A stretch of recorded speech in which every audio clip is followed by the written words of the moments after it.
Breaking the gray.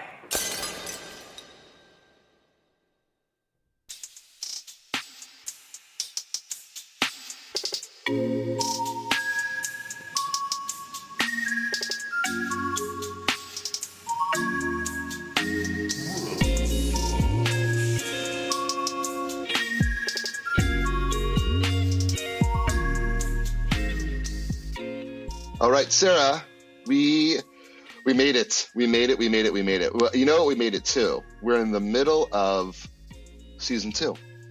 We are. Yeah. We've officially gone from you talking about the dreaminess and the craziness and the experimentation of biohacking to actually meeting all of your friends who are actually doing this as a full-time job, some of them doing it for life and death purposes, some of them doing it for experimentation. And I'm imagining today's guest is just as spectacular and just as amazing as the others. Oh, yeah. Yeah, we have a special guest today. It's a very special person who is actually, like you said, walking the walk. So we have Kristin, a warrior woman, and she lives up to her name. And this is someone who's doing this every day. So, yeah, we're done with the talk now. We're on to the people who are actually blazing a trail and actually showing us how to do it in real time. That's great. Kristin, great to meet you. So nice to meet you. Thank you for having me. Well, Sarah has talked a lot about you. I'm glad I get to hear you in person, although I can see you, but we're not going to show any of us visually. We're going to hear us audibly. So Kristin, what is your story? I'd love to hear more. I think our audience would too as well. It's a long and winding one, how I landed sort of in the biohacking space and in the health and fitness space, but I'll make it short as I can. I started as a dancer in my life, my younger years, and it gave me an immediate desire to figure out how my body moved in space, how I could feed it. And especially because back then when you were a ballet dancer, there was so much stigma around your figure. I wanted to be able to stay lean and strong at the same time. And throughout the years, it sort of led through me trying all this food experimentation, from juicing to vegetarianism to the onset of sort of the paleo primal movement, and diving into all that food and really self-experimenting, that typical N=1 thing we do in the biohacking world.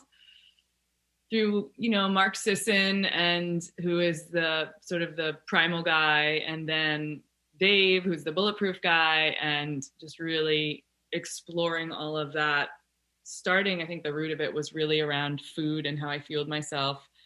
And then just starting to lean into lots of different modalities around fitness and getting really curious. So I worked in corporate America for 15 years in the alcohol industry, and which is totally the, counterbalance to all of this. And in order to keep myself healthy while I was on the road and while I was traveling and living in airports and on airplanes, running brands for North America, I was always looking for the class, the course, the thing that I could be doing to be able to continue the process of getting healthy, being my best self. And I think the last piece of that is just, I had to get to a place where I think my friends and my family knew before I did, I was going to leave that world. As much as there was a lot of fun and a lot of learning there from a marketing perspective, and lean into the thing that is my peak expression and the reason I think I'm here, which is to be able to coach specifically females around nutrition, around fitness, and around biohacking. Did you find, I'm curious because, I'm sure even 5-10 years ago, eating healthy on the road and doing all the things on the road was a lot harder than it is today. Do you think today that we've started to make a transformation that you can actually find nutritious food when you're traveling? Because I find that to still be a real challenging thing to kind of keep to my diet, keep to those things when I'm traveling and not at my house.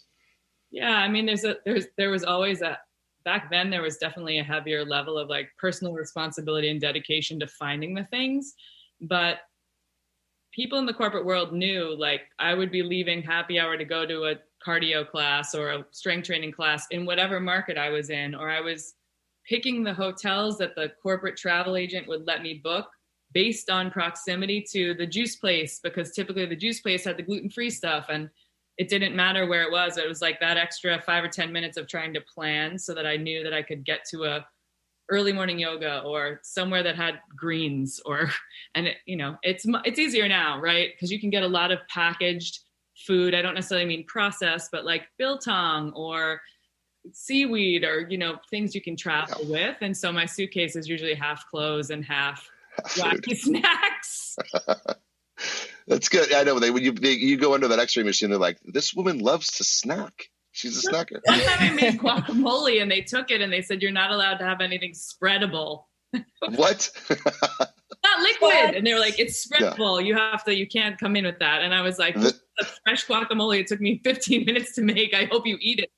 Oh, the entire, you know what they were having for lunch, for sure. I was going to say the entire nut butter industry just cringed when you said that. Right? So I'd love to hear how you get started. I mean, how do you, as a lay person, get started in all of this? It looks like you have your website is warriorwomanmode.com, correct? Mm-hmm. To make sure I have it correct. Yes. So how does someone get started? Because all of us coming out of our COVID hibernation here, packed on a little extra poundage. I'm speaking for myself, of course. How and I'm not a woman, but I will play the part today. I'm sorry. I thought you were going to say you were trying. I would love to be, but I just, not with that big. Genetically it didn't work out that way. You heard it first. Russ would love to be a woman. I would love to be a woman. I have 3 daughters. I tell them all the time how jealous I am of them. I take a backseat and just let them go. They run the show. I need to shut up now. But how does one get started? I know everyone's curious because there's a lot of amazing information here. Yeah, for me, it's really the first thing when people come to me. And I mean, I've worked with men in the past, but there are plenty of people out there in the world and researchers and things working with men. So for me, the path to forge was with women, being one and knowing that there needs to be more support out there for females.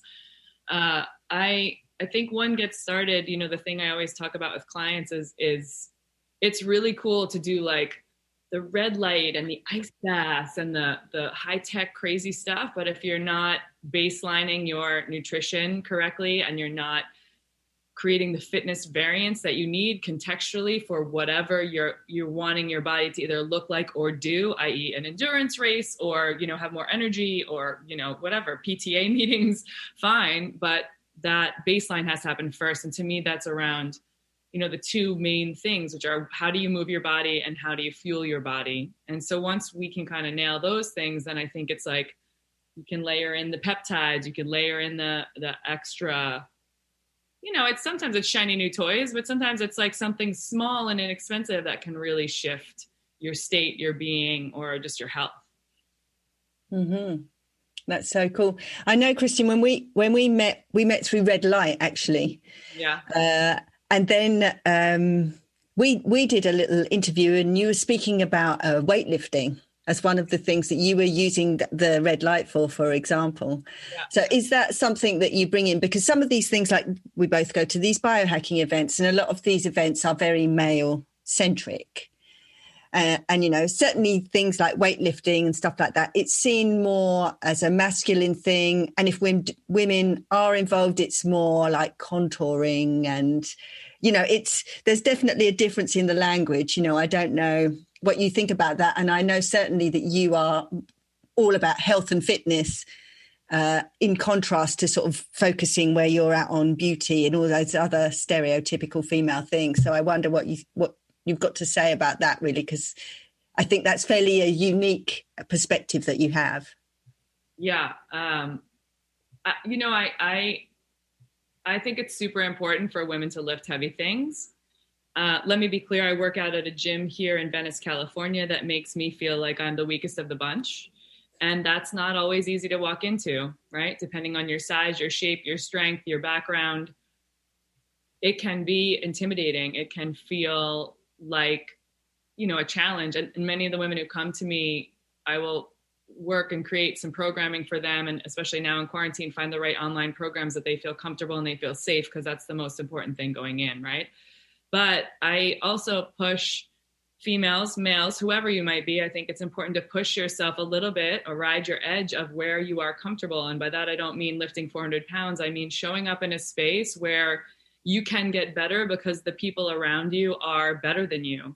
And it doesn't mean like, okay, fitter, like there's 100 different things, but it's just where there's a good base of knowledge and you can scale down as much as you need to be able to know that it's all about this journey.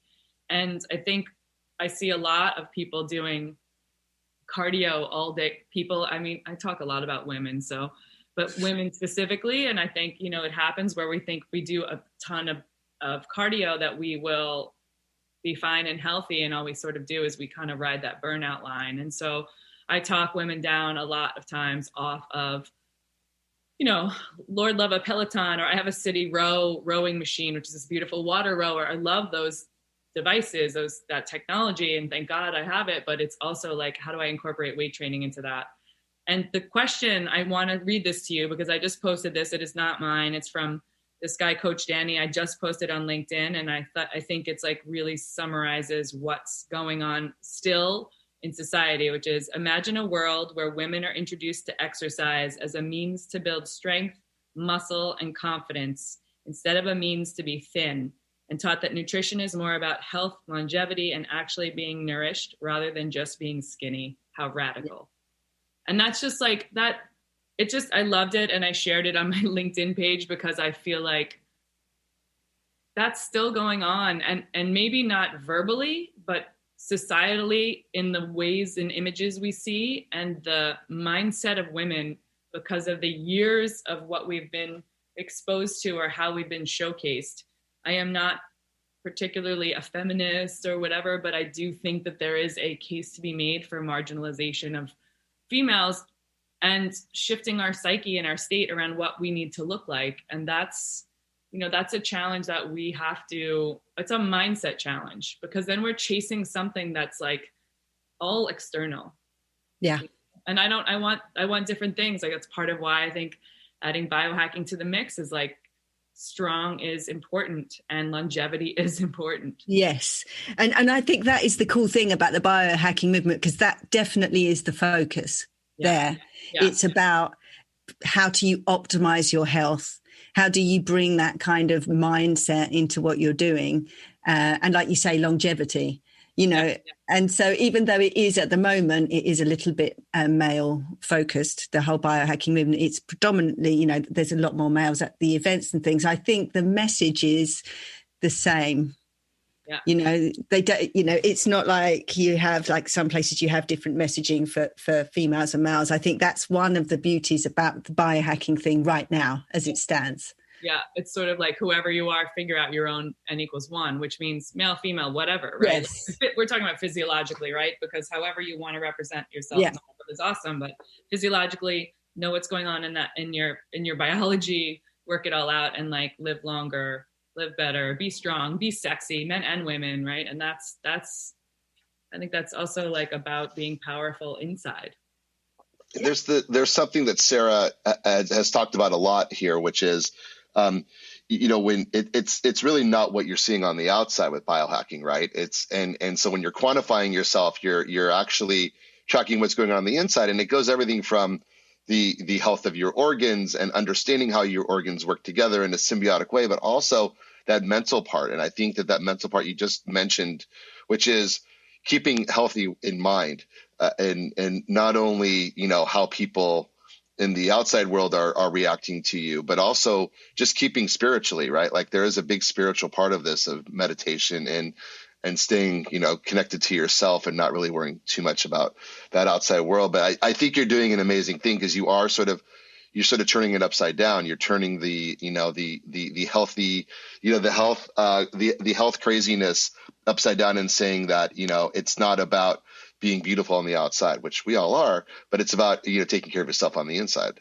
Yeah, for sure. And then women will come to me all the time and say, I want to lose weight so I can be healthy. And it's like, I sweetly go mad about that statement, because really it's like, if you want to lose weight, if that's your goal, or build muscle or feel better or have more energy or change your mindset, the first thing you have to do is you have to get healthy first. from the inside, and then you can get these like end game results, right? Yeah. And, like we've been taught the other way somehow, over Yes. time. I don't even think that's a male female thing, right? I think that's like No. like, That's, if I could just lose the weight, then I would be all the things. I'll be happy when, right? And then, so yeah, what you're saying is, I think, super important. I think it's underrepresented in many ways, that meditation and breath work. I'm very passionate about breath work.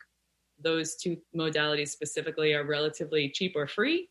And I mean, you may have an app or something, but the changes those practices have made in my life are more valuable than any device that I own. Right. And you just said something that is really important. It's being okay with where you are right now. Right. I think that's a really hard part, because everything is so goal centric. How are you okay with the fact that you're short of your goal, but you're doing great today? Like, how do you encourage that? I've gone through many workout cycles in my life. I was an athlete in college, and there are so many times where it's like, I didn't hit my goal. Well, you suck. Well, I worked my ass off to get to that goal, and I'm just because I didn't reach it doesn't mean I failed.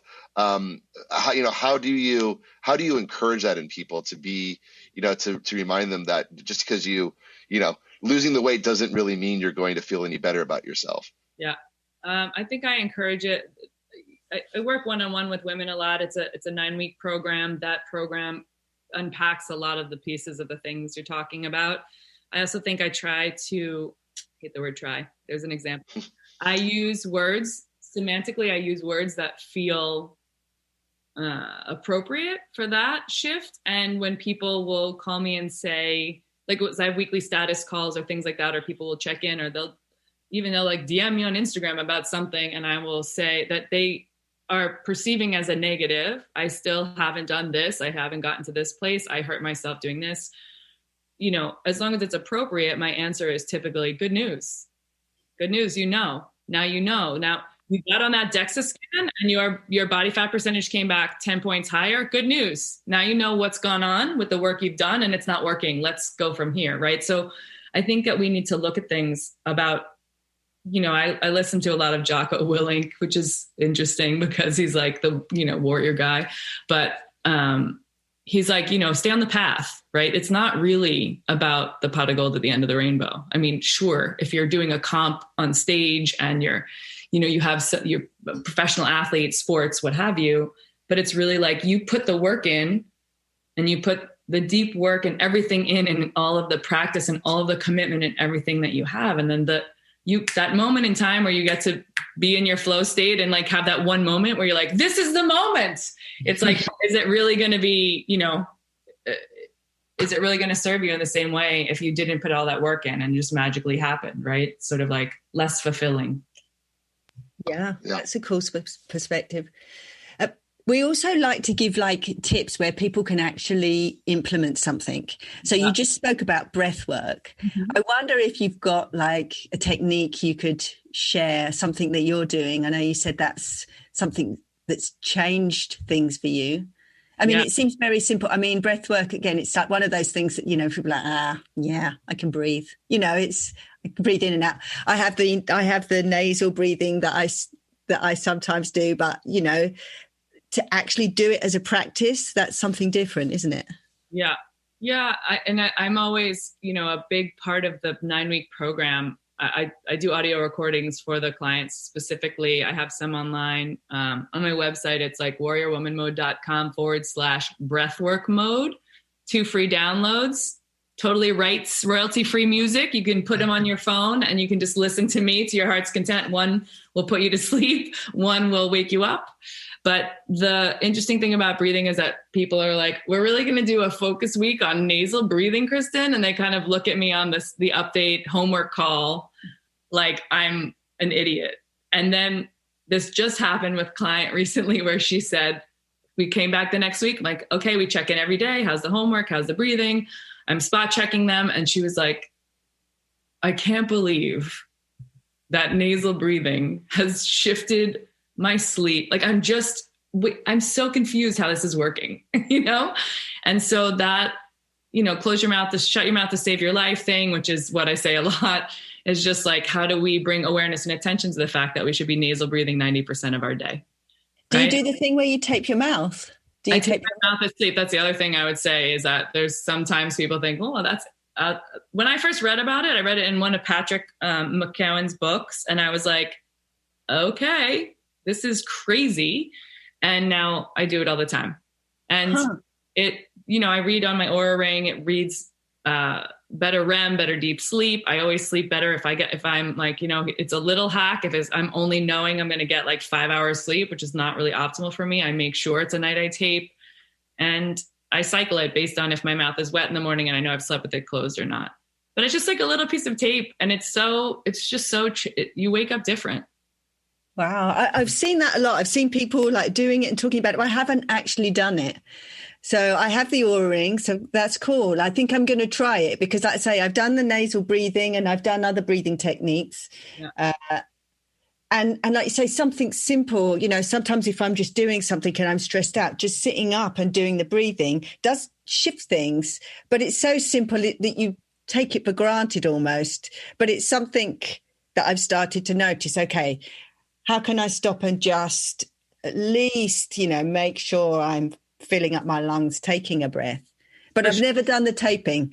So and the taping for some people feel like this is a lot. Like, and recognize also if you have a massive issue with like sleep apnea or you have some other, It would be awful for me. Really? It would be a death sentence for me, Chris. And I wake up and like. So you have apnea? I borderline. I mean, there are nights where I wake up and I'm like, I'm like coughing. I'm a mouth breather at night though. My wife is going to kill me because I snore so loud, But I gotta tell you, like, look, it's like you keep using this word, I want to change it, but maybe that's not what you mean. But if you really mean that, then it's like Patrick just launched a new book. It's out in Europe. It's not out yet here. It's called The Breathing Cure. Patrick McKeown. He's the one who wrote Oxygen Advantage. Oxygen Advantage, awesome book, super dense, hard to get through, not in a bad way unless you're really nerdy about breath work. So I can read it, awesome. But I work with people sometimes who exclusively come to me for asthma and apnea issues, sleep apnea. And the breathing techniques that are in his book and the way that you can work on your breath, it sounds like it's just breathing. And can it be annoying? Sure, because it's work in a direction you're not going. You can get, now I'm not trying to make wild claims, but you can get off, I got people off machines, people breathing. They do slower breathing during the course of the day. And it's like you radically can shift so much that's going on. So I'm not your doctor, Russ, but I'm telling you 80% plus improvement if you learn how to breathe right, and your wife will thank me. Okay. And what's the name of the book again? I'm typing it in. Patrick has 2 books. He has the Oxygen Advantage, which is one that's a little bit more research driven and dense when it comes to information and the way it's laid out, a little bit more clinical. And then the other one that just came out, which I super, super, super love, is called The Breathing Cure. And I super, super, super love it because it has 2 chapters on women in breathing and sex in breathing. And so it's like, you want to have the best orgasm of your life. Thanks, Patrick. You want to hit a love knife because he's so conservative, but it's great. And then the female one is like talks about how PMS symptoms that we call PMS are in very large part a byproduct of hyperventilation, meaning we're overbreathing with our mouth. Because women at the end of their period, the last week or so of the cycle, we have 25% less capacity to uptake oxygen, uptake CO2. And so because of that, we get less oxygenation. And it sounds like a rabbit hole of science, but the reality is just like we're overbreathing because we feel like our bodies feel like they need more air the last week of our cycle. And because we're overbreathing, we're more pain sensitive. We have a lower pain threat. We have a lower pain threshold, and we're feeling like, then all these other things are happening in our bodies, right? And so it just like, it exacerbates those PMS symptoms. And that's wild. Like, that's wild to know that we didn't talk about that based on, this is all reproductive years women. So like you're having a full period cycle, not postmenopausal, but wild. Yeah, that's totally wild that you can have effects on things like that just from changing your breathing.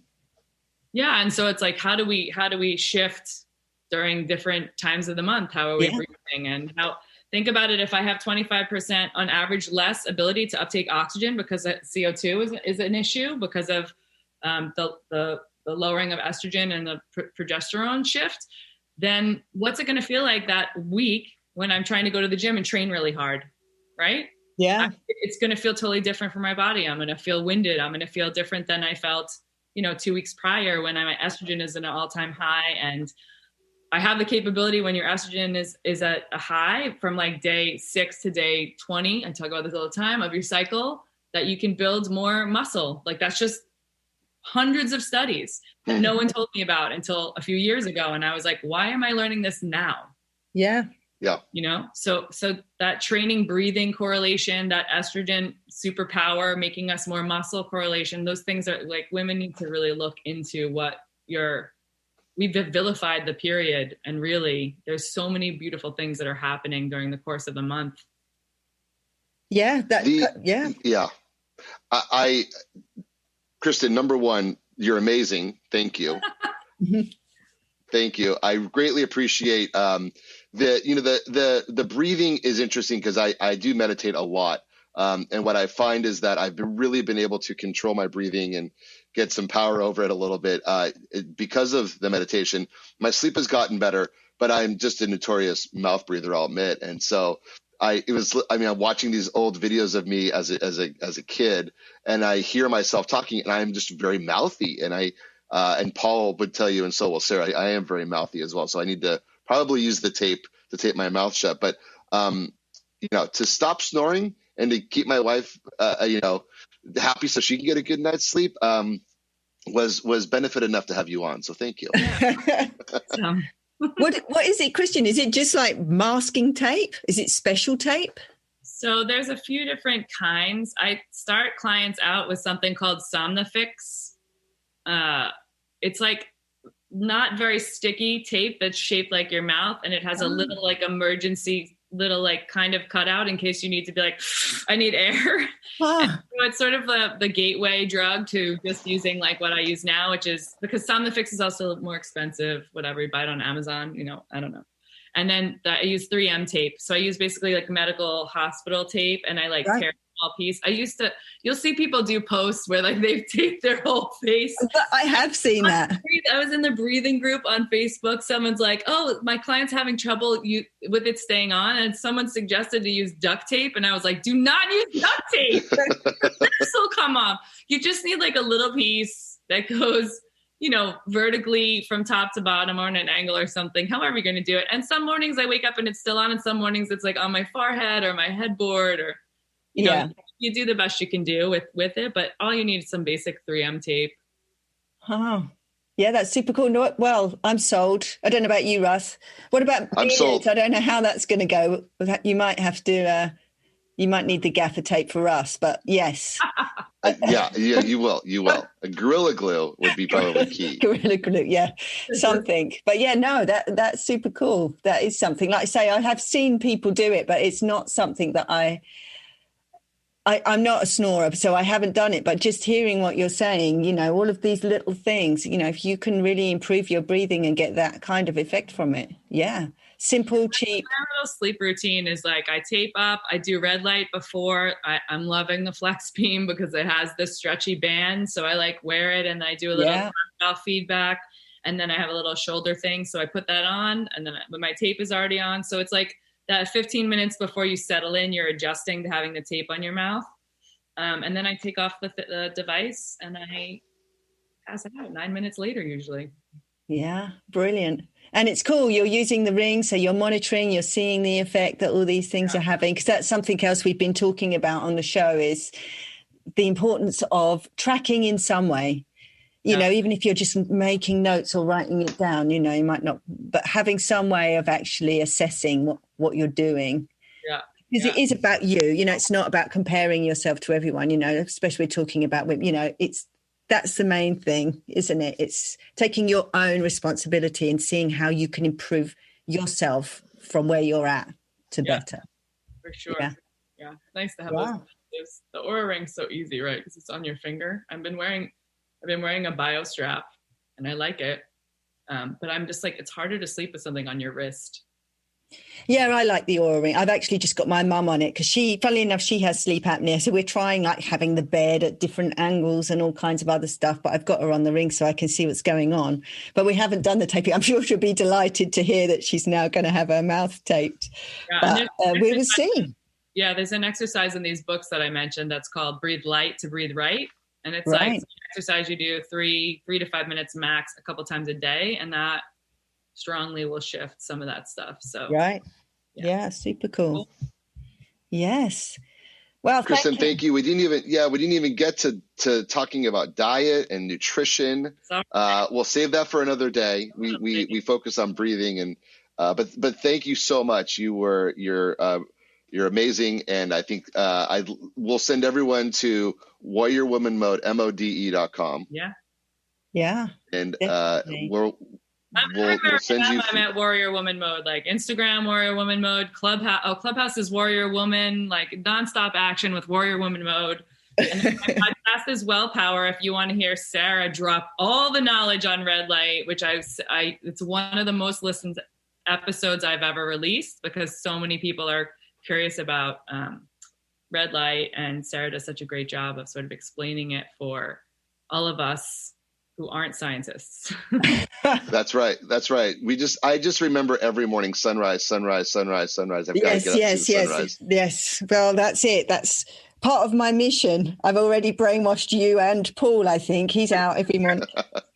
He is. You should see him. He's very black and white right now, but he looks fantastic. He does. He's glowing. Thank you so much for having me. It's so sweet to see your faces. I hope to see you in real life soon, Kristin. I hope this lockdown eases and then I will come over and we can hang out and do some stuff. That would be cool. Love it. All right. Okay. Bye. Take care. Thank you. Bye. Well, Sarah, we're, just to remind the audience, we're doing a 7-day challenge. And the 7-day challenge is based on Sarah bringing her friends, her rebel friends, to our podcast, and we're chatting with them. And then we take on this challenge. So for the last week, we talked to Marvin. He is a scientific expert in using red light for some pretty interesting therapies. A little bit tougher this time to do a 7-day challenge, but you are a red light expert, so I think it's probably a great chance for us to talk about some of the red light therapies that we can do in our daily work. It sounds like you need a little bit of red light there, Russ. I do. I can get that out there. You're kind of winding down. Yeah. Yeah, man. The system just shut down. I was like, give me some red lights. I can turn this thing back on. I got to solar power this up. I've got this weirdly enough, I have got a brilliant light that it's called a Nirax band that you put around your head, and then it has apps on the phone and you can choose what you want your brain to do. So focus, concentrate, memory, libido, anti-stress, I think. So you just put the band on and then you select what it is you want and off it goes. What's it called? Nirax. It's called a Nirax band. Okay. Nirax band. So let's talk through this. You have a daily regimen that you go through with red light. Yeah, this one was easy. This was an easy challenge for me because I have got tons of this kit. So I have body pads from Lumaceuticals that and also NeuroCare. I've got body pads that I lay on at night. And then in the day, I'm using my Nirax band and I'm kind of selecting. I usually choose Focus because I usually use it in the day. And then I also have the intranasal probe from Dr. Joe DiGiuro that it's red one side and infrared the other side. Huh. Yes. I've seen you with the red light nasal probes. Yeah, I showed you a picture. It's not the most flattering thing, is it? Because you have this like great big red nose pulsing away. In fact, I should have sent you video because it's even more scary. Really? Does it actually pulse? It pulses? Yeah. Oh, wow. Okay. So how big are the body pads? Is it a full body? Is it like laying on like a yoga mat size? Yes. I have all different sizes. I have ones that are shaped for almost everything, ones that go into little hat, ones that even make a jacket, ones that you lay on your bed, ones that wrap around your legs. that you can get them in all shapes and sizes, the body pads. I mean, you can, if you're just starting out, you can just get a small one and just kind of put it where you think you need it. Okay. That's a good intro for those. Yeah, for sure. We've talked about this many times about the benefits of red light. Have you gone through a period in your life where you you did your daily work with red light, and then you took a pause and you didn't use the red light, and did you see a difference in your day? Well, I actually don't use them every day. Like, I try and have a couple of days off because it's a bit like exercise. You don't want to overdo it. You need to give the body a bit of a break. So I do kind of do like 5 days out of 7 usually. Okay. But I do notice it. Yeah, I think I do. Like, sometimes I feel a bit, like, oh, I just can't get to sleep, or I'm awake a bit early, and then I realize, oh, I didn't do the pads last night. So that's what. Okay. That's one of the things I notice.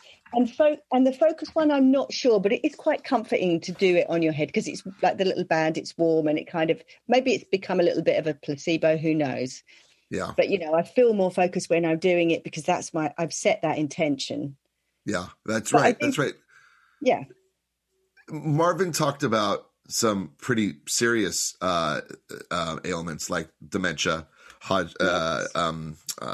Parkinson's, and have there been more advances in you've noticed that red light is now being used for some of these for therapy for some of these really terrible ailments? Yeah, well, I actually belong to a group of doctors that give case histories. I do it every Friday. It's broadcast from Harvard Medical School, and it's always a different doctor giving a case. So I hear a lot of cases of people using red light. And I think with red light, the more you need it, the more benefit you get. So, someone like you or I, who thankfully we're not in that position yet that we've got any brain damage, when we use it, it might make you feel a bit better. But for people who really are suffering with, specifically, I'm on the brain trip, but, any kind of illness. But if you're ill, you've got further to catch up. You've got further to go. And so those people see a bigger benefit. Yeah. Because it's your mitochondria, the sicker you are, the less well your mitochondria are working. So the more potential you have to get the benefit from red light therapy. We've talked a little bit about recovery, right? Like from injuries and things like that as well with red light. Is there, it would be interesting, you're with this group of doctors, is there an association that sort of leads the PR for this and sort of leads the story in making sure that hospitals know this, because changing out those fluorescents and, getting more rooms with sunlight coming in or actually using red light as a therapy and recovery. I'm curious if that's something that is needed out there. And if so, let's lead the charge. Let's get the marketing campaign going. I am totally on your wavelength there, because I've been trying to get some kind of union of red light therapists together. And I'm starting to build a kind of network, and there are other networks out there. There are groups, and there are also a lot of groups that are fighting for daylight, and a lot of groups that are fighting for more circadian friendly lighting, like you say, in hospitals and streets. So it's, even on LinkedIn and Facebook, you start to see more of these posts now. So yes, I think we can certainly help to push that along. We'll put links on there, and any way we can get involved in that, we'll do it, because, out of everything that we talk about on the podcast, really the light pieces. Well, that is you. That is you. You bring light. You bring light to everyone's lives. And that's probably what we should have named the podcast, but it's okay. Maybe we'll do another side podcast and we'll call it The Light in Our Lives, Sarah Turner. Yeah, feeling lighthearted. Yes. With Sarah Turner and Russ. I thought about you the other day. I was talking to somebody who lives in Australia, and they were talking about skin conditions in Australia because of the sun is much more harmful in Australia than it is anywhere else in the world because of, maybe it's holes in the ozone layer, but they have to be very careful. Are there things that you notice regionally with something like that when you live in somewhere like in Australia where the sun is actually a little bit more dangerous? We've talked about the fact that, getting early red light, sunrise red light is actually a therapeutic, and it actually helps with preventing skin cancers and such. But are there things that you do that are regional in focus? Well, interesting you say about Australia, because a lot of good stuff comes out of Australia now. And University of Sydney is putting out some really interesting results. And they had a whole campaign of slip, slap, slop, because, slip on your bikini and slap on your sunscreen and hat.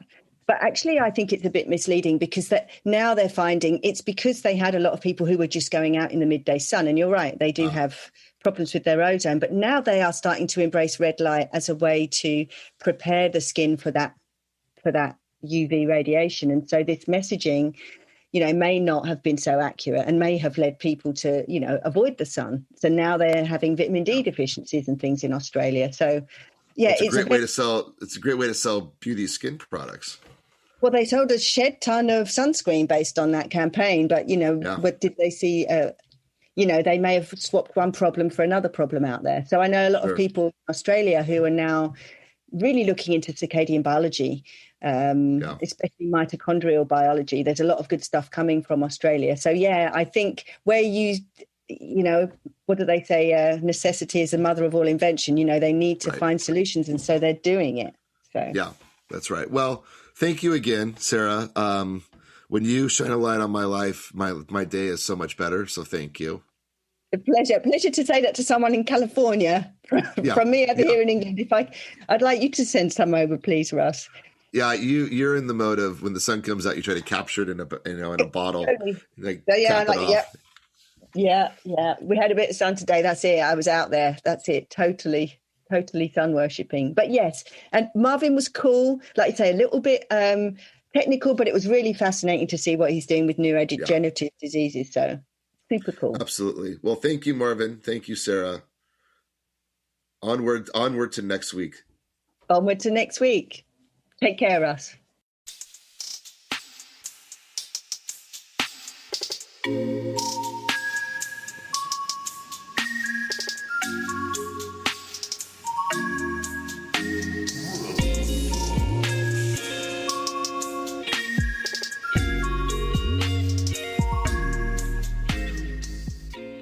The Rebel Scientist Podcast is a Breaking the Gray production, created by Russ Eisenman and Paul Wood, hosted by Sarah Turner, music and sound editing by Logan Shea. For more information and other fantastic podcasts, visit breakingthegray.com. That's gray with an E, breakingthegray.com.